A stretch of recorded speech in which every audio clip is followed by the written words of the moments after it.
Untouchables or the Children of India's Ghetto by Babasaheb Ambedkar. Part 1, Chapter 2, Untouchables, Their Numbers. Before one tries to know what it is to be an untouchable, one would like to know what is the total population of the untouchables of India. For this, one must go to the census report. The first general census of India was taken in the year 1881. Beyond listing the different castes and creeds and adding up their numbers so as to arrive at the total figure of the population of India, the census of 1881 did nothing. It made no attempt to classify the different Hindu castes either into higher and lower or touchable and untouchable. The second general census of India was taken in the year 1891. It was at this census that an attempt to classify the population on the basis of caste and race and grade was made by the Census Commissioner for the first time. But it was only an attempt. The third general census of India was taken in 1901. At this census, a new principle of classification was adopted, namely classification by social precedence as recognized by native public opinion. To this, serious opposition was raised by high caste Hindus to the enumeration by caste in the census report. They insisted on the omission of the question regarding caste. This objection did not have any effect on the census commissioner. In the opinion of the census commissioner, enumeration by caste was important and necessary. It was argued by the census commissioner that whatever view may be taken of the advantages or disadvantages of caste as a social institution, it is impossible to conceive of any useful discussion of the population question in India in which caste would not be an important element. Caste is still the foundation of the Indian social fabric, and the record of caste is still the best guide to the changes in the various social strata in Indian society. Every Hindu, using the term in its most elastic sense, is born into a caste, and his caste determines his religious, social, economic, and domestic life from the cradle to the grave. In Western countries, the major factors which determine the different strata of society vis-a-vis wealth, education, and vocation are fluid and Catholic and tend to modify the rigidity of birth and hereditary position. In India, spiritual and social community and traditional occupation override all other factors.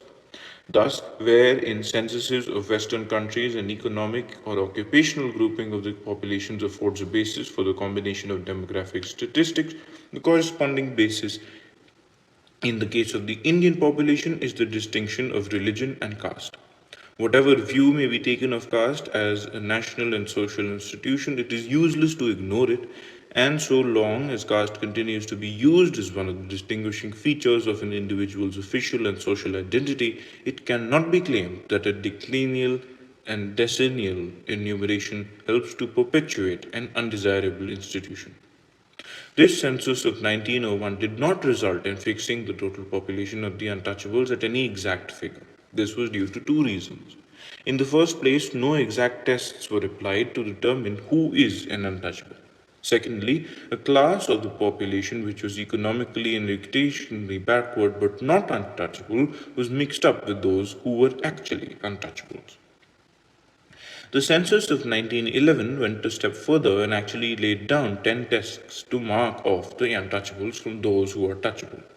Under these tests, the census superintendents made a separate enumeration of castes and tribes who 1. Denied the supremacy of the Brahmin, 2. Did not receive the mantra from Brahmin or other recognized Hindu guru, 3. Denied the authority of the Veda, 4. Did not worship the great Hindu gods, 5. Were not served by good Brahmin, 6. Have no Brahmin priests at all. 7. Have no access to the interior of the ordinary Hindu temple. 8. Cause pollution. 9. Bury their dead. And 10. Eat beef and do not reverence the cow. The separation of the untouchables from the Hindus was insisted upon by the Muslims in memorial to the government dated 27 January 1910, in which they claimed that their representation in the political bodies of the country should be in proportion to the population of touchable Hindus and not Hindus as a whole, because they contended that the untouchables were not Hindus. Be that as it may, the census of 1911 marks the beginning of the ascertainment of the population of the untouchables. Efforts in the same direction were continued at the census of 1921, and 1931. As a result of these efforts, the Simon Commission, which came to India in 1930, was able to state with some degree of surety the total population of untouchables in British India was 44.5 million. Suddenly, however, in 1932, when the Lothian Committee came to India to investigate the question of franchise for the reformed legislatures and began its investigation, the Hindus adopted a challenging mood and refused to accept the figure given by the Simon Committee as a true figure of the untouchables of India. In some provinces, the Hindus went to the lengths of denying that there were any untouchables at all. This is due to the fact that the Hindus had by now realized the danger of admitting the existence of untouchables, for it meant that a part of the representation enjoyed by the Hindus will have to be given up by them to the untouchables. The census of 1941 must be left out of consideration. It was taken during the war and it was a sort of rough measure. The latest census is that of 1951. The following figures are taken from the statement issued by the Census Commissioner. The Census Commissioner gives the population of the scheduled castes in India as 513 lakhs. The total population of India, as shown by the 1951 census, is 3,567 lakhs, excluding 1.35 lakhs, the enumeration records in whose case were destroyed by fire in the Census Tabulation Office at Jalandhar. Out of the total population of 3,567 lakh, 2,949 lakh live in rural areas and 618 lakh live in the urban areas. The scheduled castes in rural areas total 462 lakh and in urban areas their figure are 51 lakh. Non-agricultural classes for the whole population total 1,760 lakhs and the scheduled castes 132 lakhs. Cultivators of land wholly or mainly owned and the dependents total 1,674 lakh for the total population and 174 lakh for the scheduled castes. Cultivators of land wholly or mainly unowned and the dependents are 316 lakh for the whole of India and 56 lakh for the scheduled castes. Cultivating laborers and the dependents are 448 lakh for the whole of India and 148 lakh for the scheduled castes. Figures for non-agricultural classes are as follows. Production other than cultivation total 377 lakh, scheduled castes 53 lakh. Commerce total 213 lakh, scheduled caste 9 lakh. Transport total 56 lakh, scheduled caste 6 lakh.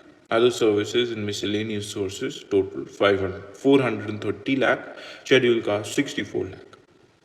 Out of a total scheduled caste population of over 513 lakh, 114 lakh live in North India, Uttar Pradesh, 128 lakh live in East India, Bihar, Odisha, West Bengal, Assam, Manipur and Tripura, 110 lakh live in South India, Madras, Mysore, Travancore, Cochin and Coorg, 31 lakh live in West India, Bombay, Saurashtra and Kutch, 76 lakh in Central India, Madhya Pradesh, Madhya Bharat, Hyderabad, Bhopal and Vindhya Pradesh, and 52 lakh live in Northwest India, Rajasthan, Punjab, Patiala and East Punjab States Union, Ajmer, Delhi, Bilaspur and Himachal Pradesh.